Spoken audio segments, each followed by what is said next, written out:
All right, how's it going, everybody? Welcome back to Engineering Major, Philosophy Minor. EMPM is the channel where me, a working engineer, gives you guys opinions on topics pertaining to engineering, philosophy, politics, and various other cultural issues.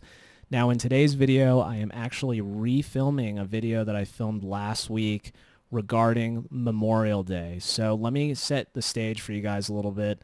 Last week, I was train spotting, and I decided that this would be a good opportunity to film a little video about what Memorial Day should mean. Now, the reason why I thought I should make that video is because recently I have seen a bunch of other YouTube videos around where, some of them are supposed to be a little bit funny and playful, but somebody will go around and ask, a bunch of young people, but even people my age, the reason why we celebrate Memorial Day. And a lot of them were unable to answer the question. Now, these are all people who are U.S. citizens who have had Memorial Day as a holiday basically their entire lives. I think that it's important to talk about why we celebrate Memorial Day.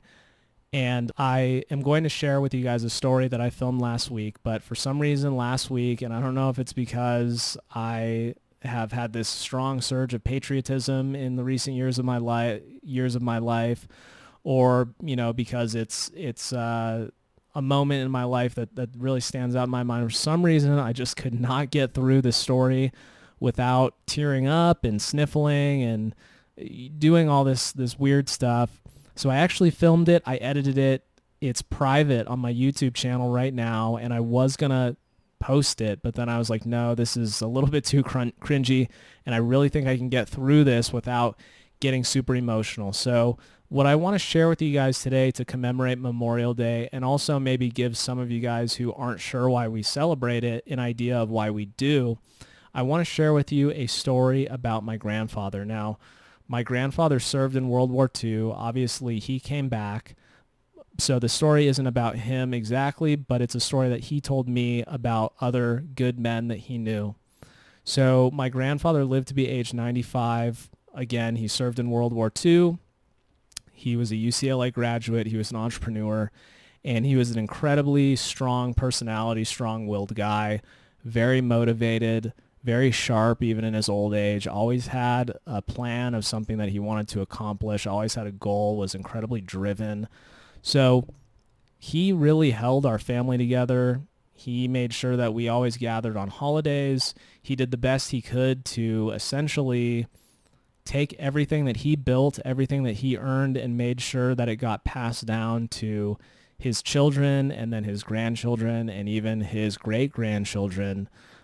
He was able to leave behind, a nice legacy for them to follow as well. And my grandfather was probably one of the most influential people in my life, and certainly one of the biggest male role models in my life for sure. So I mention all that because there were only 2 times in my life when I saw my grandfather cry. One of the times I think is a good topic for a different video another day. This particular story, which was very sentimental to my grandfather, is an experience that he had in World War II. So I remember one day I was over at my grandfather's house. I was doing some yard work for him. He used to pay me to fix sprinklers or install sprinkler systems or do various yard work related tasks. He was always really hard on me about this too. He did not let me leave or get paid if I didn't do the job very well, and that was something that was incredibly valuable to me. But anyway, we were having lunch and he was talking about his experience in World War II. So my grandfather was a member of the Navy, and he served on an aircraft carrier. And he was telling me about how what would happen very frequently is, at night they would have to launch planes because they would need to patrol for German U-boats. And he was telling me about how a lot of other good men, a lot of other soldiers he knew would, get on these planes. They would launch off the carrier. They would sweep around the ocean, and keep in mind, this isn't in nice, wonderful seas. This could be rough seas. This could be poor weather, very poor visibility. You got to keep in mind that these aircraft at the time were maybe only the 3rd or 4th generation of aircraft ever built. There was not a ton of digital instrumentation that we have today. The aircraft carrier did not have good lighting. The runways were very short. There was not very good navigation equipment. And so this was a very risky thing for these pilots to do. And he would tell me about how he would watch his friends, guys who he was working with before, who he maybe played cards with, who he laughed with earlier that morning. They'd get on a plane, they'd take off, they'd do their duty to radio back and let command know if there were any subs in the area so that his team could set up, defensive perimeters or notify the battleships or make sure that they set depth charge, perimeter and stuff like that. And he'd see them take off, and they would not be able to land back on the aircraft carrier because the visibility was too bad and they just didn't have that great of equipment. They'd just crash into the ocean, and they wouldn't be able to find them because it was dark. And they would wait until the next morning, and they'd search, and a lot of times the planes would just sink, and they'd never find these people. And my grandfather would routinely, night after night, see his friends basically just disappear. And of course, this really brought my grandfather to his knees. And that's part of the reason why I get a little bit emotional when I talk about it too. In thinking about this story, I don't just want to tell it to you guys. What I want you guys to do is really try and put yourself in the position of that pilot. I want you to imagine yourself as somebody who suits up every day or every evening, has to climb onto that plane. You pull the canopy over, you're starting up the engine, you're taxiing across the aircraft carrier, the ship is bobbing around, the weather's crappy, you're not going to be able to see, and you're not going to be able to navigate very well. And you can imagine yourself thinking, at least the thought would probably cross your mind, well, hang on a second, why am I actually doing this? Why is this role so important? Why would I do this? Why would I put my life on the line for this? And this gets to the essential point of why we celebrate not only Memorial Day, but a lot of these other national holidays. It's because these guys ask themselves that very question, I'm sure, time and time again, every single night. And somehow they manage to answer themselves that it was more important to defend freedom in the United States, to eliminate fascism, to fight against tyranny, to liberate Jews from the Holocaust. They decided that doing that job and taking that risk was more important than all the other risks they were taking, like that they will never be able to see their families again, that they may not see their friends again, that they may die drowning, basically, if they didn't die just from the impact of hitting the water. These were really intense things to have to accept every single night, and they did it night after night after night until either their tour was over or the war ended. I put myself in the situation of the pilot, and I think to myself, that's the kind of person I want to be, that I want to be the kind of man who is willing to stand up for freedom, who is willing to stand up against tyranny, who is willing to lay my life out on the line so that everyone back home doesn't succumb to some of the evils that are around the world. These men had so much trust in their country, so much trust in their fellow man, that they were willing to not only make the ultimate sacrifice, but take these risks that to a lot of people right now would seem absolutely absurd. I mean, for Christ's sake, we have people who, even after they're vaccinated, are still afraid to go outside without wearing a mask, even though they're like my age. The risks that these men took for their fellow men and for their country are astronomically big risks.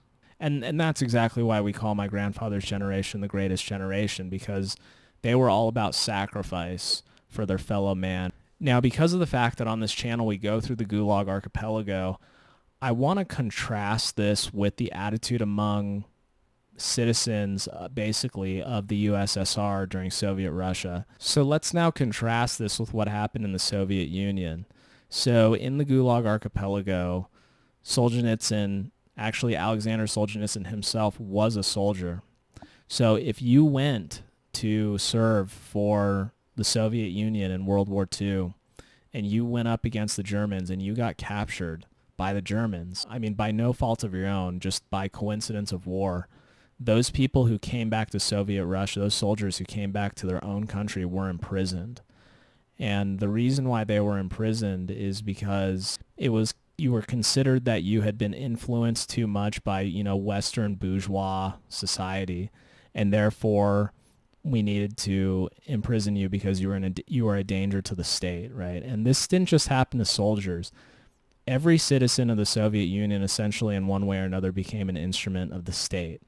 And the way that they accomplished this was making it so that, or was inculcating a culture where you didn't know who you could trust. You didn't know who was going to be a government informant, and you didn't know what the rules were.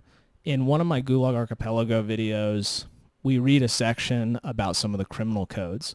So you could get arrested for making a direct denunciation of the Soviet system of communism. You could get arrested for owning land. You could get arrested for if you harvested grain, if you took a little bit of grain for yourself to make bread, you would get arrested and sent into forced labor. And you could also get arrested for failure to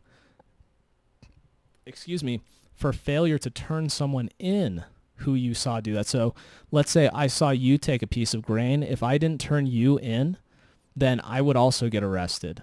It could be failure to denounce somebody who said something bad about the Soviet Union. So let's say you and your neighbor meet up and you talk about the newspaper and have coffee every once in a while. And your neighbor says, hey, I don't think that this 5-year plan is necessarily the best approach.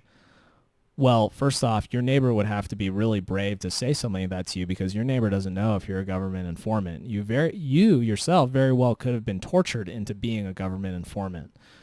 But your neighbor's taking a risk, but now all of a sudden your neighbor is actually making you take a risk, because now if you don't report your neighbor, you are also liable for arrest. And so what happened is it created this culture where no one could trust each other. No one was able to share information with each other, and everyone was getting arrested, including soldiers who fought for the very country that they fought for, And the reason why I tie it back to Soviet Russia is because I want you guys to think about the relationship of citizen to citizen in the Soviet Union and various other the same thing basically happens in every single other communist country. There is a lack of trust, and all of a sudden, the strong men of the society are not willing to sacrifice for the society anymore. And that's exactly why we celebrate Veterans Day, because we set up a country, Memorial Day, because we set up a country where men go completely out of their way to make the ultimate sacrifice for other men and women, so that the people in their country don't have to succumb to those exact things that happened in Nazi Germany, that happened in Soviet Russia, Maoist China, Khmer Rouge, Cambodia, Venezuela, North Korea, etc. The list goes on. And the last point I want to make before I end this video is go back to that moment. You're putting yourself in the situation of this pilot, and you're about to take off, and there's a huge risk that you're not coming back. Do you think that you'd be thinking about the race of all the individuals, or the gender of all the individuals, or the religious affiliation of all your fellow citizens back in the U.S.? No, absolutely not. The only thing that's going through your mind is, I am here to sacrifice for my country so that everyone, no matter race, creed, gender, etc., so that they can all have freedom. That's why we celebrate Memorial Day. It's a symbolism of the sacrifices that have been made for us in order to live freely. The sacrifice that allows me to sit here, or last Sunday, to just sit on some railroad tracks and film trains, to sit here and just talk to a camera about politics. This kind of thing could not happen in countries that were not free. So that's why we celebrate Memorial Day, because these men gave everything so that we could do exactly what we're doing right now. Me speaking to you, you listening, and hopefully learning something. So guys, that is the story that I wanted to share with you guys, and I hope that it helped a lot of you. If you're somebody who didn't understand why we celebrate Memorial Day, like a lot of the people in all these videos that I watched, I hope that gave you some insight as to why we do celebrate it. And what I would especially encourage is those of you who are conservative, who this story resonated with you, or you yourself have stories either that you have experienced or your loved ones have experienced where you are aware of people who have given that ultimate sacrifice, who have worked their entire lives for freedom, to stand against tyranny, to promulgate American values across the country. You guys are the ones I especially want to comment on this video or share this video with people, not so that I get more recognition, but so that we can show all these other people who are confused about celebrating Memorial Day that it is really important, and that we are going to stand strong behind conservative American values and freedom. And we do not want a system like communism or like fascism to take over our country. So I know it can be hard to speak out. So I'm making the videos. That's totally fine. But you guys should feel empowered to make videos or leave a comment below and share with me your story. I'm sure a lot of them are beautiful stories. And yeah, it's important that we just get this message out and, promulgate American values, and we create a culture that loves this country rather than a culture that doesn't actually know anything about it. So with that, I'll go ahead and end the video. Thank you guys for watching. Enjoy the other videos, and I'll catch you in the next one. Later.